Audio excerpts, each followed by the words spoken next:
Hello guys, आज हमारा topic है route of administration of drug, जो कि एक फार्माकोलॉजी जर्नल फार्माकोलॉजी का टॉपिक है। So it's very important question आ जाता है, 5 मार्क्स का क्वेश्चन आ जाता है हमारे एग्जाम्स में, तो इसके लिए हमें ये पढ़ना बहुत ज़रूरी है। सो स्टार्ट करते हैं। Route of administration of drug का मतलब क्या है? सबसे पहले रूट मतलब मार्ग, एडमिनिस्ट्रेशन ऑफ ड्रग मतलब जिस मार्गों से हम ड्रग को हमारी बॉडी में एडमिनिस्ट्रेड कर सकते हैं या इंड्यूस कर सकते हैं, तो वो स्थान या वो मार्ग हम लोग जानेंगे कि हम अपनी बॉडी में कहाँ कहाँ से ड्रग को इंड्यूस कर सकते हैं। तो 2 टाइप्स के होते हैं ये रूट। कौन कौन से? लोकल आ जाता है, then next is a systematic route. Local route 2 type का होता है, टॉपिकल और डीप टिश्यू। टॉपिकल में क्या आता है? स्किन आ जाती है, ईयर आ जाती है, आइज़ आ जाती है। स्किन में हम ऑइंटमेंट, क्रीम, ये जितनी भी लोशन वगैरह यूज़ करते हैं वो सारी स्किन पे आ जाती हैं। फिर देन ईयर में हम ड्रॉप्स डालते हैं, ऑयल डालते हैं, ये सब किस में आ जाता है? ये लोकल रूट में आ जाता है, उसके टॉपिकल में, ईयर में। आइज़ में हम ड्रॉप्स डालते हैं, तर्पण करते हैं, ये सब किस में आ जाता है? लोकल रूट में आ जाता है। डीपर टिश्यू में सिरिंज से, निडल से इंट्रा आर्टिकुलर इंजेक्शन देते हैं नीज जॉइंट में। जब हमारी नीज जॉइंट में साइनोवियल फ्लूइड कम हो जाता है तो उसमें कौन सा इंजेक्शन देते हैं? Hydrocortisone acetate in the knee joints में लगाते हैं। तो वो किस में आ जाएगा? किसके अंडर आएगा? डीपर टिश्यू के अंडर आएगा, एट द लोकल रूट। ये 2 टॉपिकल और डीपर टिश्यू याद रख लेना, 2 होते हैं लोकल रूट में। Then next is the systematic root.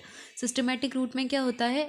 इसमें 6 पैरामीटर्स होते हैं, 6 रूट दिए गए हैं सिस्टमैटिक रूट में।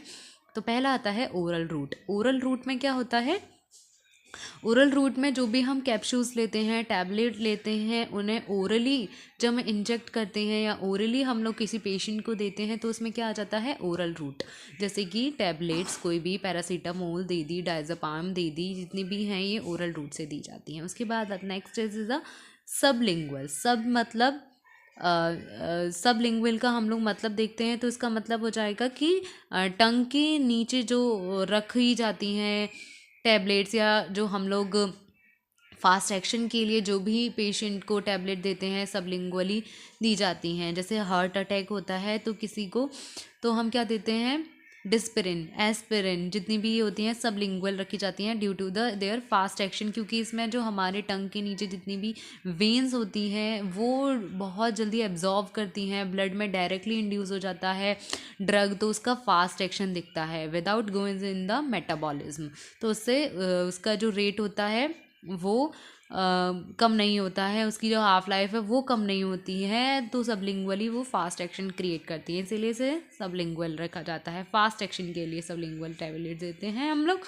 इसमें कौन कौन सी टैबलेट दे सकते हैं? GTN दे सकते हैं, बर्प्यूफोरोफाइन दे सकते हैं, ये सारी सबलिंगुअल में आ जाती हैं। देन नेक्स्ट इज द परी इटर्नल रूट। इसमें आ जाता है, मैं आपको एक्सप्लेन कर देती हूँ पेरी इटर्नल का मतलब क्या है। सबसे पहले पेरी इटर्नल का मतलब है कि 2 शब्दों से मिलकर बना है। एक तो होता है पार, फिर रहता है इटर्नल।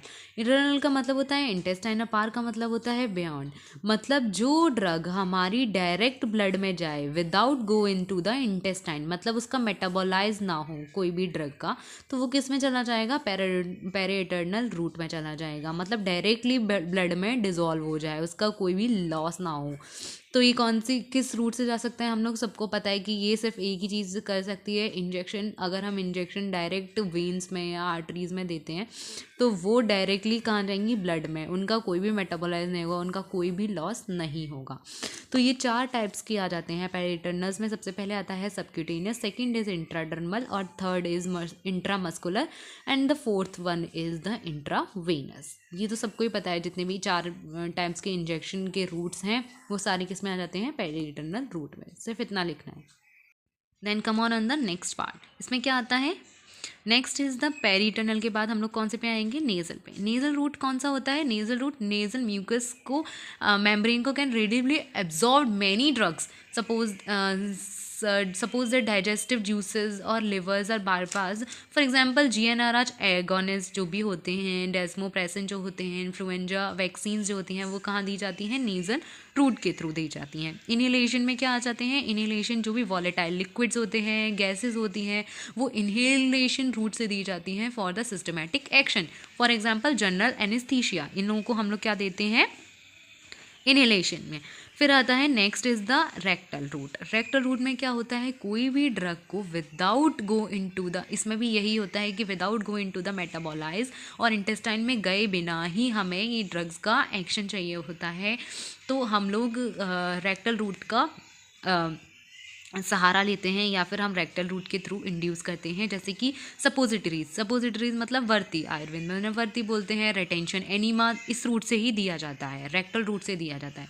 और ये बहुत ही, it may be very useful in the patient having the recurrent vomiting on the unconscious. अगर पेशेंट है या उसको वॉमिटिंग हो रही है तो सबसे अच्छा कौन सा रूट है for the fast action is that unconsciousness के लिए rectal route is the main route. इसमें सबसे ज़्यादा एक्शन फास्ट होता है बिकॉज इसमें डायरेक्टली ब्लड में ही जाता है. जैसा हमने पेरिटोनियल में पढ़ा था वैसा ही रेक्टल में ही कुछ मैकेनिज्म होता है. So thank you very much. आज आपका route of administration is completed. So please like my channel, subscribe and comment if you like my video, and thank you so much. Bye bye.